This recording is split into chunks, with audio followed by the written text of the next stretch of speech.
Good evening, dear students, and welcome to this tutorial on Plato. So I made a video, but I thought that it wasn't so extensive. It was a very short video, so you couldn't really grasp the important ideas. So I thought, let me have a longer version of this tutorial on Plato. So now it is important to note that Plato talks about many things. He talks about existence. He talks about life. He talks about many things. However, in this tutorial, I want us to focus on the things that are central to education, and we are trying to look at what does social justice mean to him. Okay, so this is very important to see that as much as we did Plato in Education Studies 1A, so now what makes it slightly different from 1A is that we are looking at what he says in the perspective of social justice. I am Mugelo Hlongwane. Let's start with this quote. He says, "Education is the only tool for reforming both the individual's character and the state."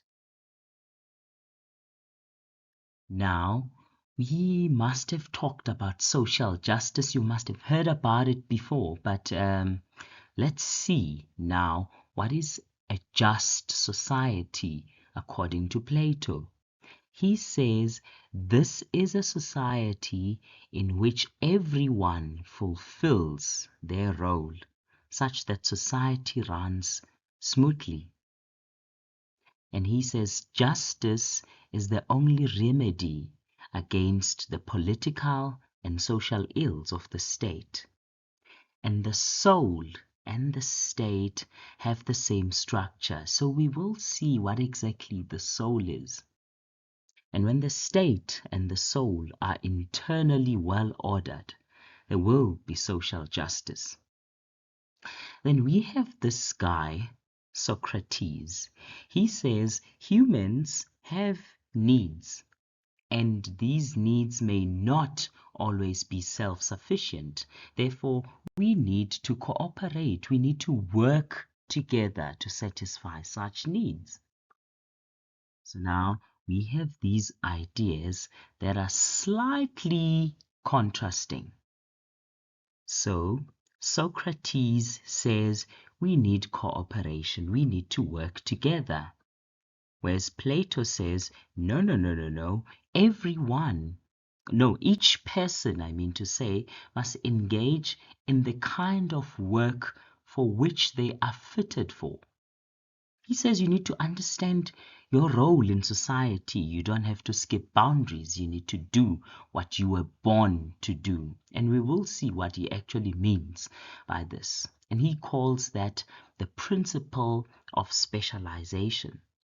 And now, knowing what we are trying to uncover in this module, you must be sensing something here. Aren't we reproducing inequalities when we say people should engage in the kinds of work for which they're suited for? How do we know that who's suited for what work? So this is really concerning. Yes, Plato was a great philosopher, but there are many, loopholes in some of the things that he says. But it still remains a powerful theory, a powerful contribution to philosophy. So Socrates says, as human beings, we have more than material needs. And the basic two that we have the need for military strength and security, and we have a need to a good environment. And it is workers who have to meet these needs. So Plato, remember from 1A, we talked about this. This is how he thought about the state level. He said, in the state, you would have what he calls the ruling class, and that would involve the guardians and the philosophers, and he equates their importance in society to gold. The soldiers, those ones possess the courage, the honor, the spirit, and he equates them to silver in society. And the working class, those are people who just desire pleasures, and this is the majority of people. And to Plato, such people aren't so important, and he equates them to iron. Gold for the ruling class, silver for the soldiers, and iron for the working class. Now, when is justice present according to Plato? We have heard that. And look at that picture. People are specialized to their functions. He says when each group, okay, performs its functions without interfering with the function of the other, then there will be justice. We don't skip boundaries, at least according to Plato. What causes problems is when people want to do what they're not suited to be doing, or when they want to assist those who have been chosen to do certain functions in society. I'm sure you're smelling problems in this. And according to him, in such a society, there would be harmony, non-interference, and functional specialization. Functional specialization means you know what you have to do, you don't skip boundaries, and you have become specialized to perform that particular function in society. And he says this kind of a society that has that harmony, that has non-interference, this ideal harmonious state is one that is ruled by a philosopher. To him, societies, and particularly education, because that's our business, should be ruled or should be controlled, or at least should be led by philosophers, because philosophers possess a very critical thing in their souls, which we're going to look at, that allows them to be, to be the suitable people to lead education. And that's the principle of specialization. It ensures that there is unity according to Plato and no plurality, and that unity and order in society can be maintained when that particular society is governed by what he calls a guardian. And to him, guardians are philosophers. So, what we have seen so far is that social justice is achieved when one knows their job and when people are aware of themselves. That's self-awareness. They know what is suited, what is it that they have to do. They are aware of their roles, and they are also aware of their capabilities. So according to Plato, if you are aware of your capabilities and not want to try things that are beyond beyond your cognitive capacity, then you wouldn't be doing justice to society. And then when people have that morality, knowing that certain things are good and certain things are bad, and knowing that they shouldn't skip boundaries because that is a bad thing according to Plato. However, in this module, we won't deeply delve into what is good and what is bad. Later in your journey in education studies, you are going to do an entire module where you try to answer the question, what is goodness and what is badness? So far, just know good, bad morality. when social classes are in a harmonious relationship. Okay. And then he says that is also achieved when children are given equal opportunities of education at a young age. Sure, that sounds good. To allow them to compete. Okay, now it's starting to sound in another way. Okay, they should compete, at least according to Plato. So he says this is how the soul is constructed. And then now, the concept of the soul is a very critical concept to think about.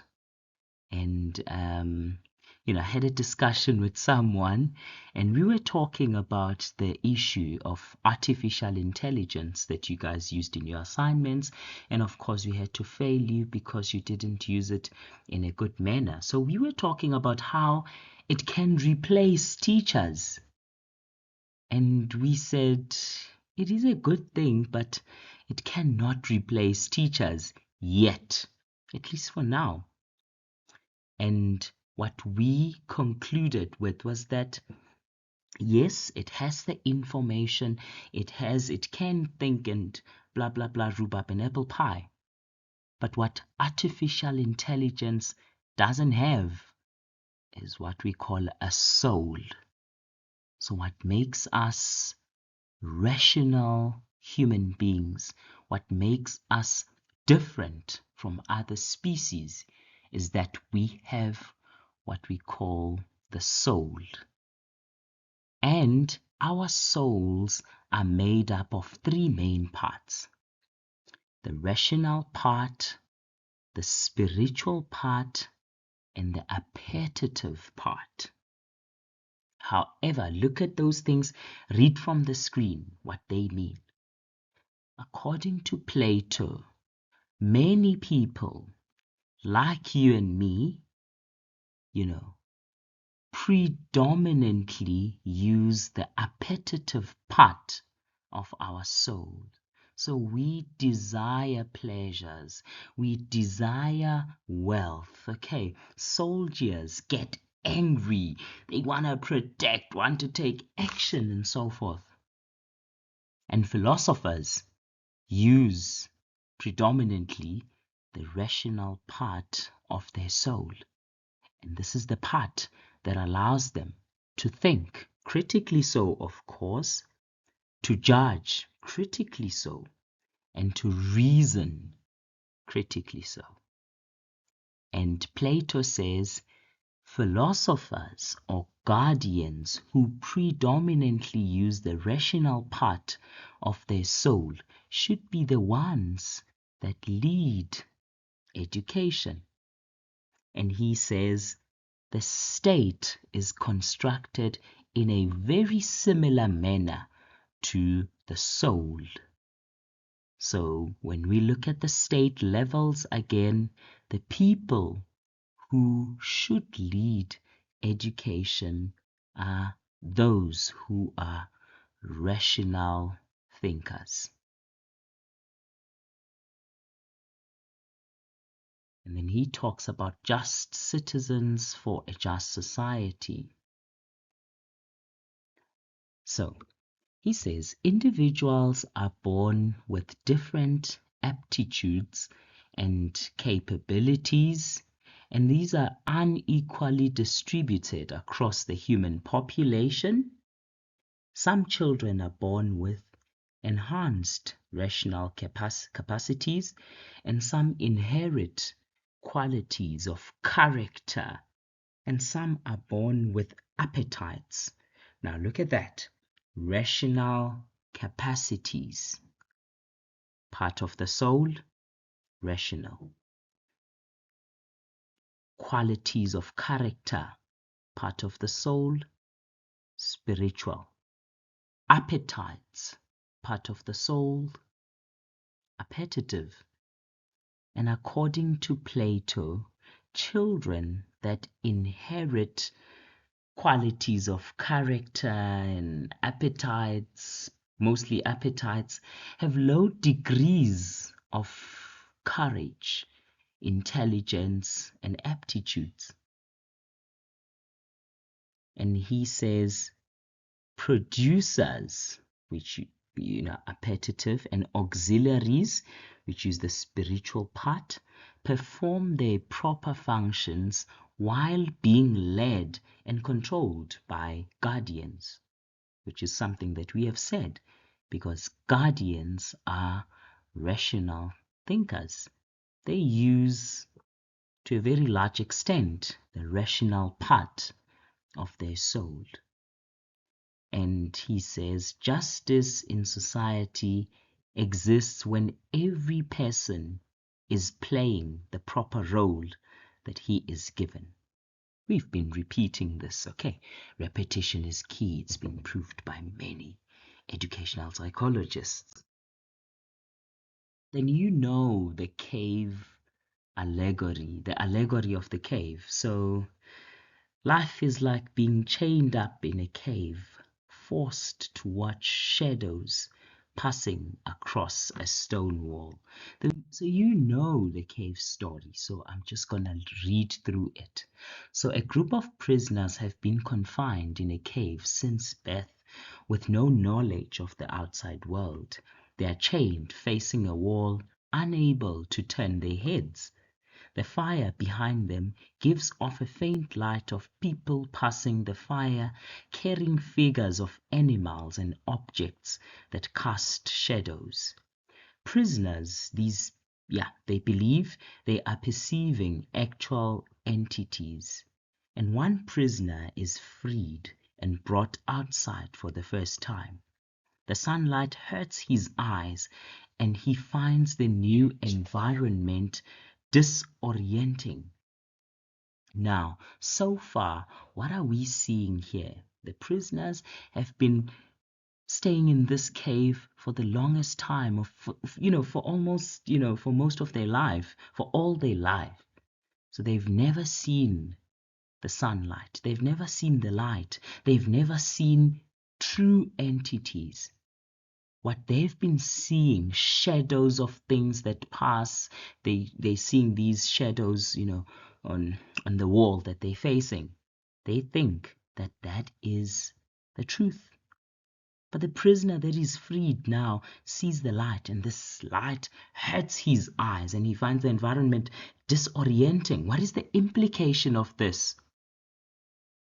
When we go towards, or when we go to the light, and in this case, that darkness in the cave is, not, it's just a world of darkness. We have no knowledge.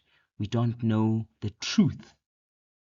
And the light here symbolizes knowledge, the source of all the truth, of the truest truth.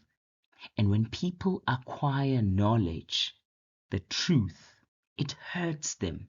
They find it so uncomfortable. That's what Plato says. Acquiring knowledge is not a comfortable procedure. So, when told that the things around him are real, while the shadows were reflections, he cannot believe it. That's just how difficult it is to accept new knowledge. The shadows appeared much clearer to him. And then gradually his eyes adapt until he can look at the reflections in the water and objects directly. He finally looks at the sun, whose light is the ultimate source of everything he's seeing. So now this guy has acquired the knowledge. He's now knowledgeable. He knows what is the truth. He then returns back to the cave to share his discovery. But he's no longer used to the darkness because he has seen the light now. He has a hard time seeing the objects on the wall because now he knows the true entity, the real objects.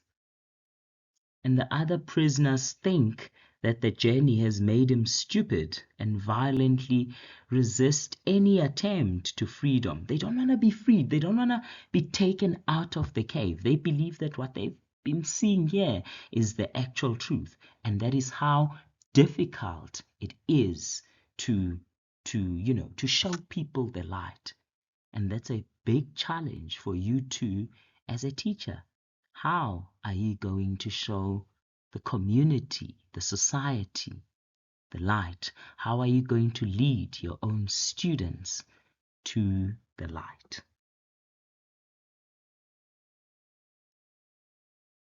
Then you can watch this video. I'll share the slides if you want to watch a video on the cave allegory. So now what does this mean? Most people are not comfortable in their ignorance, but are hostile to anyone who points it out, like that guy. And the masses are too stubborn and ignorant to govern themselves. That's what Plato says. How can such people who do not want to believe that what they're seeing is not the real objects, it's not the truest truth, how can such people be allowed to govern themselves?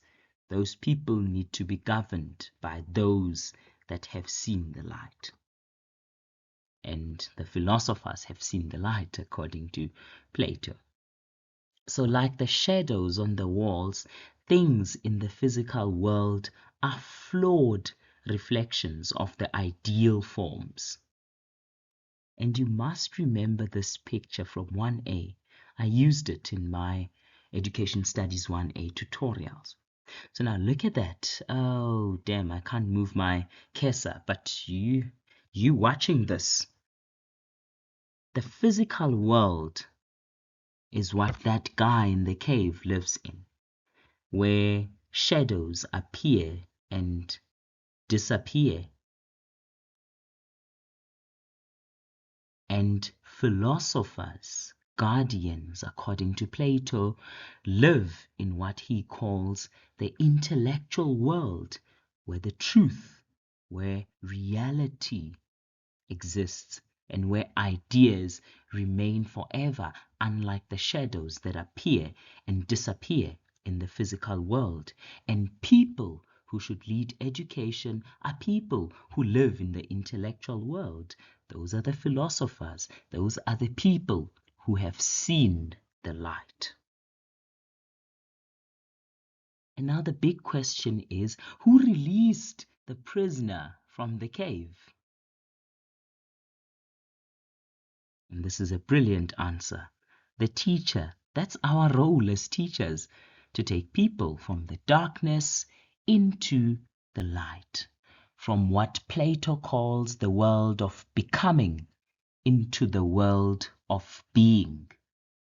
And some intelligent guy that I, look so up to said, just as the midwife is with the woman through her childbirth experience, so is the teacher with the student through the learning experience. So you're sensing the implications of the allegory of the cave. So the power and capacity of learning already exists in the soul. So just as the eye was unable to turn from darkness to light without the whole body, so too the instrument of knowledge, the mind, can only by the movement of the whole soul be turned from the world of becoming into that of being. So we need to reorient ourselves to escape the cave. We need to ensure that it's not only our eyes that turn to the light, but we turn our entire souls into the world of becoming. And that's a very difficult procedure for many people, and that's why they shouldn't lead societies and education, according to Plato. So there's nothing wrong with the minds of the people in the cave. They are just looking at the wrong stuff. They need to reorient themselves and escape the cave. And this is also directed to you in a way. Are you willing to escape the cave? Are you willing to go into the real light and get true forms of knowledge? Or you are still going to stay in in that world of becoming, and still do not want to allow your brain to be flexible, to be malleable, giving it more knowledge and challenging it to think? Or are you going to continue using artificial intelligence and blame the entire world when you score low marks? So, compulsory education should be provided by the state. And as we grow, as we develop as human beings, there will be a stage where one of the three parts of the soul becomes dominant. Remember, we had those three. At birth, they are, the distribution in terms of how they work in our souls is quite the same, but as we grow, then one becomes dominant. And then when we can then see what is the dominant part of your soul, then you can be directed to the work that you are best suited for. But he says, offspring may have a natural potential to become guardians or auxiliaries, and they should then be provided with the appropriate education that perfectly complements the dominant part of their soul. And sometimes the offspring of guardians may not have qualities that enable them to rule. So Plato here is telling us that, intelligence isn't necessarily inherited, but it can be a natural thing, but also we can exert our brains to allow them to make us think critically. And we do that through acquiring what he calls true knowledge. And then he talks about this. This is not so important. You can read on it. Yeah. Then he talks about something called the simile of the divided line. And this is something you did not do in Education Studies 1A. So grab a pen and paper and look at it. So the divided line here is actually a delineation between the physical world of senses and the invisible world of reason. That physical world is the world of becoming, where opinions matter, and the world of reason is the world of being, where intellect matters. So you can see, if we start from the left, in the physical world, people believe in just their conjectures, and just having those beliefs, shadows and physical objects. And that isn't, enough reasoning to be able to lead to control societies, to lead to control education. People who should control education live in that invisible world of reason. And those are people who can think abstractly, who have that deeper, meaningful understanding of abstract concepts such as mathematics, and who have knowledge of ideal forms of knowledge such as science. I'm sure you get that. And then now you can watch another video on the divided line simile. Now the big question is, can you see the relationship between the divided line simile and the cave allegory? You should see it. That's the cave. Inside the cave, that's the world of becoming, where opinions matter. Outside the cave, that's the world of being, where, the intellectual world. You can watch another video that compares these two things. And this brings us to the end. Now, this was a very extensive tutorial, so just get the important things, but what is most important is that you should look at the implications of these ideas in education. Okay, so in another year, students were asked, how would you, as a teacher, in your subject specialization, using Plato's allegory of the cave, how would you ensure that you really move or lead your students from the world of becoming into that of being? For 50 marks. Think about that. And from me,